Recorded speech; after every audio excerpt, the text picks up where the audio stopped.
from Paramount Home Video. It is the Friday the 13th, Part 3 Steelbook Limited Edition, 40th Anniversary Limited Edition, featuring the Blu-ray and the digital copy. Now, you know Paramount had previously released Part 1 and Part 2 in a Steelbook, and now they are following it up with Part 3.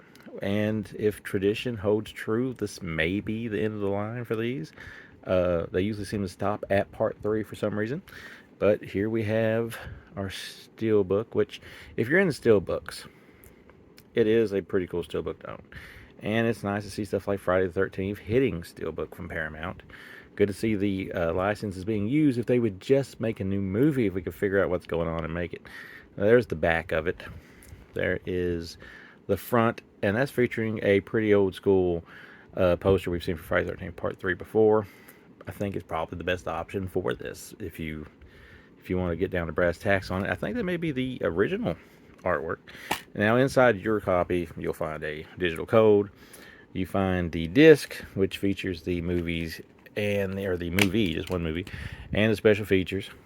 That is what we get on the inside of this one. A little bit dull there, I do think. I think it's a little dull on the inside, but the outside looks good. Now, this is the exact same transfer you're going to get when you get these, if you have the Scream Factory Friday the 13th box set. This is the exact same 2020 4K transfer, which also leads me to believe, since Paramount is releasing Part 1 on 4K later this year, I'm guessing 2 and 3 will soon follow, because I think that's the ones with the 4K transfer on it. But this right here, not necessarily exactly the same as the Scream Factory one, because see here we got Fresh Cuts, 3D Terror, Legacy of the Mask, Slasher Films Going for the Jugular, Lost Tapes from Camp Blood Part 3 original theatrical trailer.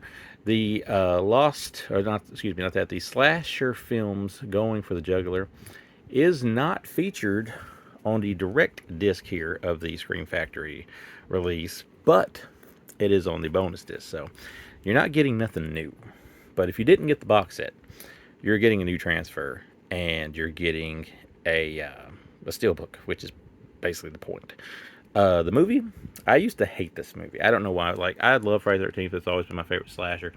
But for some reason, I kind of detested Part 3 for so long, especially when I started doing blogs early on. I was like, well, this Jason doesn't seem like the Jason that I know. You know, he's kind of whining around. He's diving out of the way of cars. When the Jason I knew would have just, took it head on and got hit by it. But I learned later on, as I got more mature watching these movies, that Jason is still kind of a man-child at this point. He's killing people in very gruesome ways, but he's not really doing it, I don't think, with as much detest and malice as he would do as soon as the next one in Part 4, because he just seemed really pissed off in Part 4 when he's killing people off.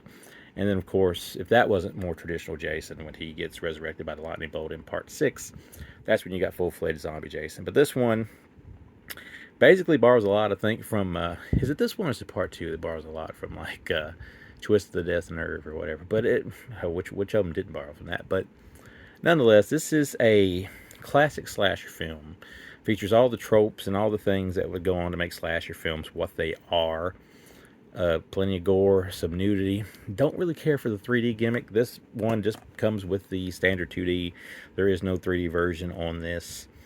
The movie itself, basically picks up directly off, after the events of Part 2. Jason, finally gets his hockey mask, which is the big selling point of this, and became the basically the cool point of the franchise from that point forward. One of the many cool points, but the main gimmick, nonetheless. And he goes around killing people, and you kind of get a bit of a flashback where he may have tried to rape somebody, back in the day, our leading final girl in this one. And it's simple slasher material. He's at camp, he's killing people. It's gimmicky, it's fun. It's definitely a 4, maybe 5, but definitely 4 out of 5 for me. One of the better entries in a franchise that I love. Iconic horror film right here, and it's now to be yours if you want to purchase it on Steelbook from Paramount Home Video.